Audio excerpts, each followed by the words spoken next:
Yes, of course, I forgot to mention in the last video, Michael Pittman Jr., USC wide receiver. He's a senior this year, so he was invited to the Reese's Senior Bowl, which happens at the end of the year.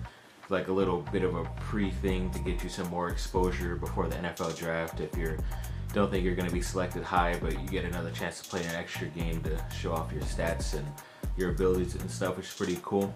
And pretty much the Chargers have always picked a player from there that they've always seen and coached at there, so wouldn't be surprised if they're able to get him on the team at some point, because he is going to be a steal in my opinion as a third or fourth option receiver on any team. But then some bit of recruiting news for football is that tight end Jack Yari, he decided to reopen his recruiting. It's kind of surprising just because it was like kind of random that he did it, but he's technically a 3-star tight end, and yes, he has family lines to USC, but I kind of see it not as like everything's falling apart at USC, more as that they're probably going to be able to get somebody else at that position that's even better. So that's what I'm kind of seeing it as, and if not, it doesn't matter either. Excuse me, because USC didn't play 2 of their freshman tight ends this year, and so they're going to be available to be redshirt freshmen next year and have 4 more years of college left to play. So don't really need a tight end on the roster at this moment. I think you could use it as for another player who could help you out in another position. And then both Keaton Slovis and Keenan Christensen.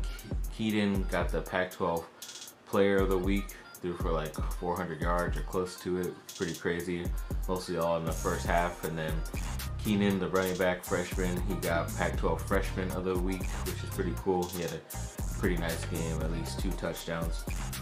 And apparently they were thinking about redshirting him because he hit the 4-game limit that you have in order before you can choose if you still want to keep playing more games in the season and have it count towards, you know, your eligibility. And with the injuries to Stephen Carr and Vi Malapei, which are still up in the air, even for this game coming up this week against Cal, it's kind of like, well, might as well just let him play it out, and hopefully USC can play 3 to 4 more games for the rest of the season. That's what they're hoping for, and then that's a pretty good chunk. It's almost like a full season for any young player. And then for the Chargers, so they asked if it's a throwaway season. I kind of already been saying that it was. I believe they are 4-6 at this moment. Then they have Monday Night Football against the Chiefs, which it looks like they're probably gonna lose because it's away and it's in Mexico, and Patrick Mahomes is back and looks really good even though they lost last week. So I just think it should be done for them. And I think right now if the draft started, they would be picking 10th.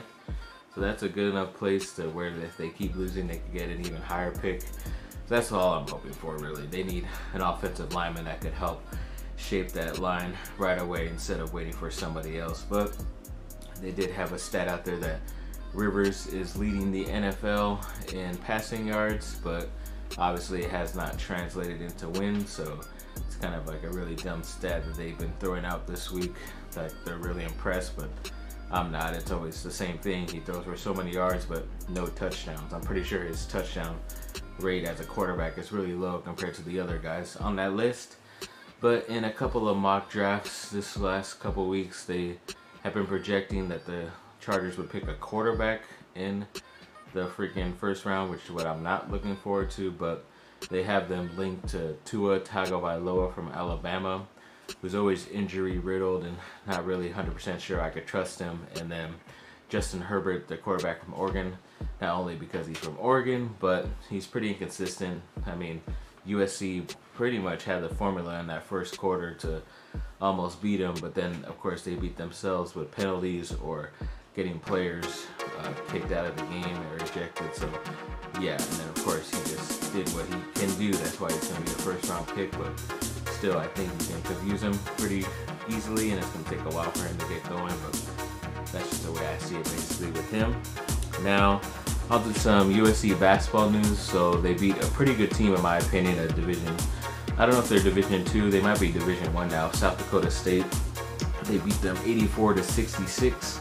And Nick Vucevic double-doubled. So it's pretty good for him for his case for being player of the year, but I liked it as a good matchup because they're able to beat this team pretty well, and this team, South Dakota State, the last couple years has always done really well when it comes to March or March Madness, so it's a good thing to get a lot of these under the belt. And I think this weekend they have Nevada, which is a pretty good team the past couple years, even though they lost a bunch of guys, but it's going to be at Nevada, so it should be a pretty good, another good game to see how they stack up against the talent out there that they'll most likely be facing in March.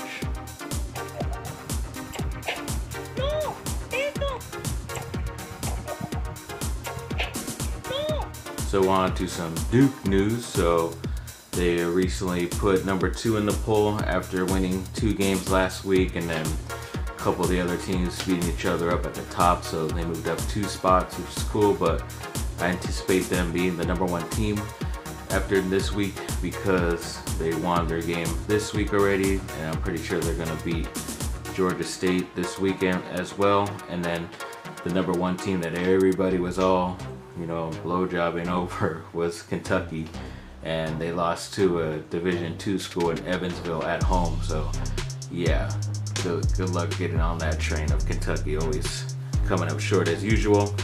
But they did beat Central Arkansas, as I mentioned. They beat them 105-54.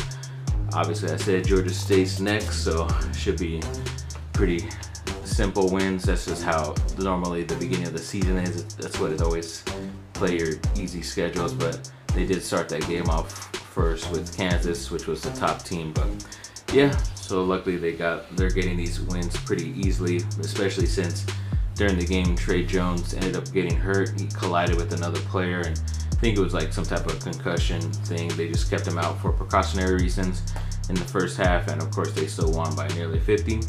And then their freshman Matthew Hurt, who I've been kind of lukewarm about because I didn't know if he was going to live up to his potential, because everybody's mocking him in the first round of this next year's NBA draft, and now I kind of see what they're talking about, how versatile he is for his size and still being able to make threes, and how clutch he is at times. So I'm kind of excited about him to see how well he can do, especially once we get into March. And then they made it official with a lot of their guys coming in next year. I guess today was one of the early days you could do a national letter of intent signing. So they made it official with Jalen Johnson, Jeremy Roach, DJ Stewart, and Mark Williams. They all signed, which is awesome. So I think maybe Henry Coleman, the power forward, signed as well. So that's 5 guys right there. So we'll see how they do the following year. I doubt they're going to add anybody else, but we'll see. And I think also it's the first time for USC basketball that they were, because it was the first time they got the recruit, but they officially signed, is it Evan? Yeah, it's Evan Mobley, because his brother Isaiah Mobley is there.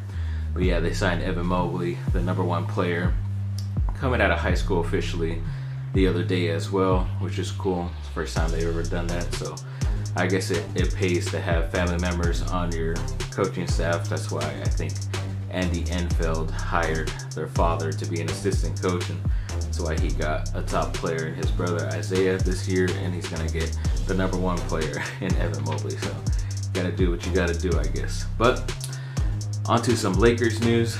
So they said with a crazy stat that LeBron and AD are the first duo to start with the first 10 games of the season to have 500 plus points together. And it's the first time since actually 2 ex-Lakers have done it also, Kobe and Shaq. So that's cool that Lakers are at the top of that stat for the NBA, which is awesome. So I just hope they keep it going. But AD's shoulder injury has been kind of popping up here and there. He was doing good in I think he did finish that Phoenix game, but during it he did end up hurting his ribs as well on a block attempt. I think somebody kneed him or something into his ribs, so now he has that injury as well. But I don't know if that's what kept him out of the Golden State game last night, but that was the first game he's missed this year. So I think they play on Friday or Saturday, so hopefully it's not out again, because obviously it has fantasy basketball implications on me as well. That's why I was trying to trade him before. But yeah, that's just about it as far as injury news for him. But they did beat Phoenix, as I mentioned, 123 to 115. It's a pretty nice comeback that they had. Once again, they had to come back on the road and win. And Phoenix has been a pretty surprising team. I think even before that, they have had only 2 losses on the season so far, which is pretty surprising. But I think it also has to do with their schedule, and they're probably not going on the road as much. So we'll see what happens later in the year if they can keep that schedule up. But then Rajon Rondo finally made his Lakers debut this year, which was cool in that game. So good to see him getting out there. Hopefully he can still continue to stay healthy. But the next couple of days after yesterday, they did beat Golden State with obviously all their injuries. They're not full up to speed, but Lakers did beat them 120 to 94. So really glad that they kept an injury-riddled team under 100 again. So everybody got tacos once again. But the main thing is the defense of keeping people under 100. Like I said, it's tough to do. Even the last game they gave up 115. But Anthony Davis was out, as I mentioned, which was pretty crazy that they still won by that much, even with one of their star players out. But like I said, that Golden State team has nobody basically playing for them right now. And then Kentavious Caldwell-Pope ended up injuring, I believe, his ankle, but the x-rays were negative last night, and he says he's fine, but I guess they'll monitor it. Like I said, gotta get rid of him. He's just gonna be holding us down the whole entire time. But yes, as of last night after the win, the Lakers are 9-2 right now, which is awesome. It's the best, one of the best records in the NBA, and it's the best start for the Lakers since 2010, which was the second most recent year that they won, when they beat Orlando that year with Kobe and Pau Gasol and Andrew Bynum, all those guys, Trevor Ariza. So yeah, I'm happy that they're at least on this winning streak. It's not that surprising when you have 2 of the top 5 NBA players on your team. We'll see how the Clippers look like once they get Paul George back this week. I think he's coming back Friday, so we'll be able to see that. And yeah, it was really cool so far for my teams. Hopefully things can continue for USC against Cal this weekend, and then another Laker game. And Ducks have been on a pretty bad losing streak the past couple games, but hopefully they can pick it up and get back into this thing, because we need them to be good and relevant once again. And yeah, as far as news, that's pretty much about it. Thanks for watching, people. Like and subscribe, comment down below, let me know what y'all think, and have a great rest of your day.